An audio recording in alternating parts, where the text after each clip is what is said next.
Hello, আমার সমস্ত যারা ইংলিশ গ্রামারের প্রেমিক, পাঠক, যারা আমার ক্লাস করছো, শুনছো এবং আমি যাদের উদ্দেশ্যে ক্লাসটা করছি, প্রত্যেককে জানাচ্ছি আমার পক্ষ থেকে অত্যন্ত এবং অসংখ্য ধন্যবাদ। আমার এই ইংলিশ গ্রামার ক্লাস কিন্তু এই মাত্র ৭ দিন হয়েছে ওপেন করেছি। এই যে আমার ইউটিউব চ্যানেল তার নাম মাদার ইংলিশ গ্রামার। আমি এই নামটাই চুজ করেছি কারণ মাদার এই যে মা নামটা আছে এখানটায়। কেন কি ইংলিশ গ্রামারের খুঁটিনাটি সমস্ত কিছু এখানে প্রোডাকশন হবে। ইংলিশ গ্রামারের একদম বেসিক থেকে ঠিক মা যেভাবে একটা বাচ্চাকে বড় করে, ঠিক একইভাবে আমি এখানে ইংলিশ গ্রামারটাকে একদম শৈশবকাল থেকে বার্ধক্য অবধি বড় করব। তাই আমি নামটা পছন্দ করেছি, মাদার ইংলিশ গ্রামার। আপনারা কমেন্টে জানাবেন নামটা কেমন লেগেছে আমার চ্যানেলটার। আচ্ছা, আমি চলে আসছি আমার মূল বিষয়ে। আজকে আমি আমার ক্লাসে ফোকাস করব সেন্টেন্সের আরেকটা টাইপ। সেন্টেন্সের পার্ট এখন চলছে। ইংলিশ গ্রামারে ১ম এই আমি সেন্টেন্স চ্যাপ্টারকে বেছে নিয়েছি। কেন বেছে নিয়েছি? এটা আমি আমার ১ম ক্লাসেই ব্যাপারটাকে পরিষ্কার করেছি। আচ্ছা, দেখবেন বা দেখবে যখন আমরা ক্লাস নিই বা যখন আমরা বাড়িতে কথা বলি, আমরা প্রায় দেখি না? আমরা প্রায় কথা বলি এইভাবে যে, "open the door", "Soma open the ডোর", বা হয়তো বলছি, "প্লিজ ওপেন দ্য ডোর সোমা", বা আবার বলছি, "সোমা রিড অ্যাটেনটিভলি", বা আবার হয়তো বলছি যে, "Soma don't run in the sun". তো দেখো কতগুলো বাক্য ইউজ করলাম। একটা বাক্য ছিল আমার, আমি অর্ডার করছি, "সোমা ওপেন দ্য ডোর"। আবার দেখো আমি একটা বাক্যে রিকোয়েস্ট করছি, "Soma please open the door". Tone note কিন্তু আমার পোলাইট হয়ে গেল। আবার দেখো একটা বাক্যে আমি সোমাকে অ্যাডভাইস দিচ্ছি, "সোমা রিড অ্যাটেনটিভলি", মন দিয়ে পড়াশোনা করো। আবার দেখো আমি সোমাকে একটা কাজ করতে নিষেধ করছি, প্রহিবিট করছি, "Soma don't run in the sun". আমরা আমাদের বাস্তব জীবনে রিয়াল লাইফে আমাদের কথোপকথনে, আমাদের কমিউনিকেশনে এই টাইপের প্রচুর বাক্য ব্যবহার করি। কোনো বাক্য আমাদের অর্ডার বোঝায়, কোনো বাক্য আমাদের রিকোয়েস্ট বোঝায়, কোনো বাক্য অ্যাডভাইস, কোনো বাক্য প্রহিবিশন। এই যে ৪ টা মূল ভাব, মূল যে এক্সপ্রেশন আমি তোমার সামনে নিয়ে আসলাম, এই ৪ টা মূল ভাবকে তোমার বা আপনাদের সামনে যেটা আমি নিয়ে এসেছি, জানেন তো? জানো তো? ইংলিশ গ্রামারে সেন্টেন্স চ্যাপ্টারে এর একটা বিশেষ নাম আছে। সেই নামটা হচ্ছে, বাংলায় বলা হয় অনুজ্ঞাসূচক বাক্য, অনুজ্ঞাসূচক বাক্য, আর ইংলিশে ইম্পারেটিভ সেন্টেন্স। ইংলিশে ইম্পারেটিভ সেন্টেন্স। চলুন তাহলে ক্লাসটা একটু এগিয়ে নিয়ে যাই। তাহলে এই ইম্পারেটিভ সেন্টেন্স আমরা বুঝতে পারলাম কোনটা? আমাদের জীবনে যখন আমরা কথা বলি ইংলিশে, সাপোজ কারো সঙ্গে কথা বলছি ইংলিশে, প্রচুর পরিমাণে ইউজ করছি এই টাইপের বাক্য। কাউকে ভাইকে, বোনকে, ছাত্রকে অর্ডার করছি। অর্ডার করছি, "shut the window", "it is raining cats and dogs outside, please shut the window", please use করলাম। "It is raining outside cats and dogs, don't go outside", নিষেধ করছি। তাহলে এইভাবে in this way whenever we use the sentences maintaining order, advice, request, prohibition in our English communication, this is called imperative sentence. And as a teacher, as a parent, as an educator, first of all, you have to take some examples from the real life of the students, and the examples must be very simple and easy to take, to get the meaning from the end of the students. So this will be very better for the students. Let's proceed this class. দেখো আমি বলেছিলাম যে open the ডোর এটা order বোঝাচ্ছে,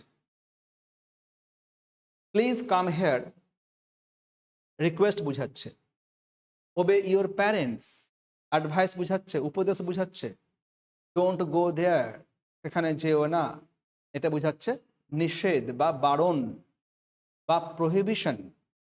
এই চারটা মূল যে বিষয়, মূল ভাবকে আমি সামনে নিয়ে এসেছি। এই চারটা মূল ভাবকে একসঙ্গে বলা হয় ইম্পারেটিভ সেন্টেন্স। দেখবে এই সেন্টেন্সগুলোর মেন দেখা তো মেন জায়গা কি আছে, মেন জায়গা আছে, এরা মেন ভাব দিয়ে V1 ফর্ম দিয়ে শুরু হচ্ছে, প্রত্যেকটা V1 ফর্ম দিয়ে শুরু হচ্ছে, V1 ফর্ম দিয়ে শুরু হচ্ছে। আমি আরো বাক্য নিচ্ছি, কিরকম শাট দ্য উইন্ডো, আর একটা অর্ডার। হয়তো আমি বললাম কাইন্ডলি হেল্প মি, আমি কাউকে রিকোয়েস্ট করে বলছি কাইন্ডলি হেল্প মি। আবার দেখো অ্যাডভাইস দিচ্ছি, কিরকম রিড অ্যাটেন্টিভলি, আমি আর একটা অ্যাডভাইস দিচ্ছি রিড অ্যাটেন্টিভলি। আমি আরেকবার বারণ করছি, হয়তো বললাম নেভার টেল এ লাই, মিথ্যে কথা বলবে না। তাহলে অর্ডার, রিকোয়েস্ট, অ্যাডভাইস, প্রহিবিশন। আবার দেখো আমি আরো একটা এক্সাম্পল নিচ্ছি, হয়তো বললাম গো আউটসাইড, হয়তো আপনি কাউকে চেঁচিয়ে বললেন go outside, this is order. আবার হয়তো কাউকে বললে ব্রিং এ পেন প্লিজ, দেখবেন এই যে প্লিজ কাইন্ডলি ব্যবহার করছি বারবার আমি, রাইটিং রাইটিং ম্যাটার যখন লিখে বলছি আমি, আমাকে প্লিজ বা কাইন্ডলি ইউজ করতে হবে, না হলে আমি টোনটা আমি এখানে দিতে পারবো না, আর বলার সময় টোনটা মেনটেন করলেই হয়ে যাবে।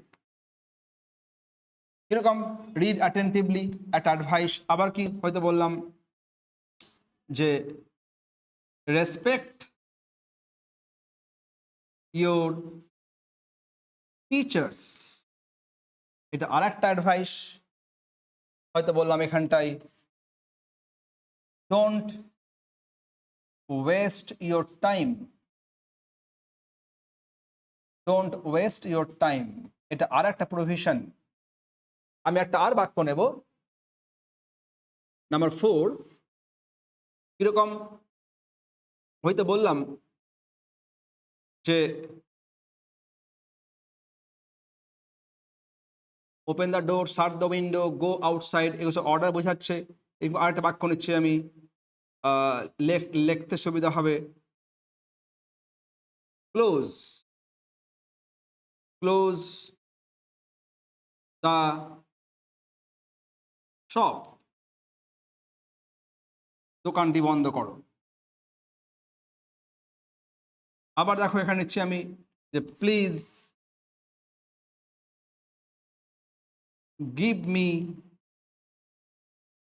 এ কপি, একটা আমাকে খাতা দাও। বা এখানে বললাম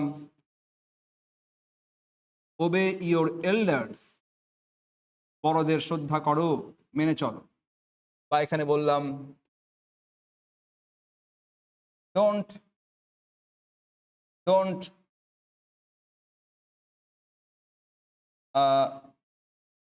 don't go outside at night, রাত্রে বাইরে যেও না।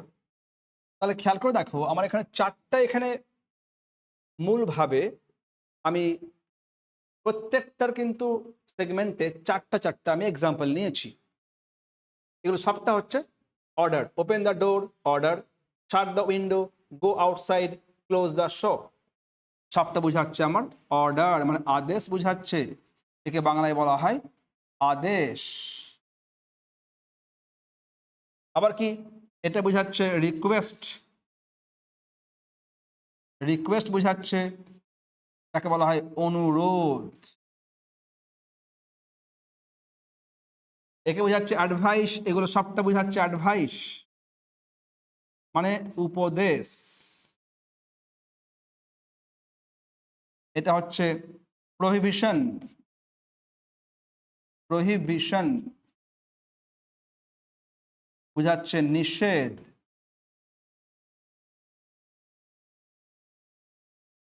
তাহলে এইগুলোকে একসঙ্গে বলা হয় অনুজ্ঞাসূচক বাক্য। দেখুন একটা জিনিস খেয়াল করে, প্রত্যেকটা সেগমেন্টেই প্রত্যেকটা বাক্য V1 ফর্ম দিয়ে শুরু হয়েছে। তার মানে হচ্ছে, খেয়াল রাখবেন, এই বাক্যটার স্ট্রাকচারটা হচ্ছে V1, V1 প্লাস হতে পারে অবজেক্ট বা আদার্স। বাক্যটা V1 শুরু হয়। কেন শুরু হয়? দেখবেন আপনি যত বাক্য নেবেন, হয়তো বললাম ওপেন দ্য ডোর, অ্যাকচুয়ালি এটা আপনি কাকে বলছেন? যাকে বলছেন আমি তো তাকে বলতে পারি you open the door, you obey your parents. দেখুন, হয়তো বললাম ইউ ডোন্ট গো দেয়ার। দেখবেন প্রত্যেকটা অর্ডার বোঝাচ্ছে, অ্যাডভাইস বোঝাচ্ছে, এটা অর্ডার, এটা অ্যাডভাইস, এটা প্রহিবিশন। দেখবেন প্রত্যেকটা কিন্তু সেগমেন্টে ইউ কিন্তু কমন আছে। এইভাবে এই অনুজ্ঞাসূচক বাক্যে যেহেতু সাবজেক্ট কিন্তু কমন, তাই কি করা হয়, আমাদের সুবিধার্থে ইংলিশ ল্যাঙ্গুয়েজে আর ইউটা লেখা হয় না, আমরা প্রত্যেকটা বাক্য V1 ফর্ম দিয়ে লিখি। ফলে এই ওপেন দ্য ডোর, দ্য ডোরটা হচ্ছে অবজেক্ট, ওবে ইউর প্যারেন্টস তার মানে এটা হচ্ছে অবজেক্ট। এইভাবে V1 প্লাস অবজেক্ট অথবা আদার্স হতে পারে, যেমন গো আউটসাইড, আউটসাইড তো আর অবজেক্ট নয়। তাহলে আমরা কিন্তু এই স্ট্রাকচারটা খেয়াল রাখবো, আর আমরা ইম্পারেটিভ বাক্যকে আমরা এইভাবেই লিখতে পারবো। ঠিক আছে, আমরা আরও এরকম অনেক এক্সাম্পল নিতে পারি। আমি এখানে নিয়েছি প্রায় 16খানা এক্সাম্পল।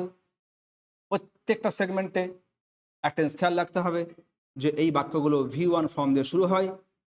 কারণ হচ্ছে যেহেতু এই বাক্যগুলোর সাবজেক্টটা কিন্তু কমন। আমরা যেমন অঙ্কে কমন নিয়ে নিই, ঠিক একইভাবে এখানে আমরা ইউ কমন নিয়ে নিয়েছি। ফলে আমাদের সুবিধার্থে আর বারবার ইউ লিখতে যদি হতো, দেখতে বা শুনতে খারাপ লাগতো। English language always prefers beauty, English language always prefers to beauty.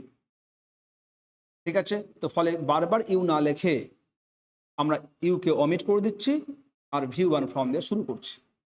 তাহলে খেয়াল রাখবে, আমরা আমাদের এই বাক্যগুলো যে অর্ডার, রিকোয়েস্ট, অ্যাডভাইস, প্রভিশন বোঝাচ্ছে, এগুলোকে বলা হয় ইম্পারেটিভ সেন্টেন্স। এটা আমার সেন্টেন্সের 3 নম্বর টাইপ। আমি ক্লাসে অ্যাসার্টিভ, ইন্টারোগেটিভ অলরেডি ক্লাসে আপলোড করে দিয়েছি, এটা ইম্পারেটিভ। আমার নেক্সট ক্লাসে আমি নিয়ে আসবো অপটেটিভ সেন্টেন্স, আর তারপরে আসবো এক্সক্লেমেটরি সেন্টেন্স। আমি এইভাবে 5টা সেন্টেন্সকে চিনিয়ে আমি তারপরে ঢুকবো অন্য একটা চ্যাপ্টারে, নতুন চ্যাপ্টারে।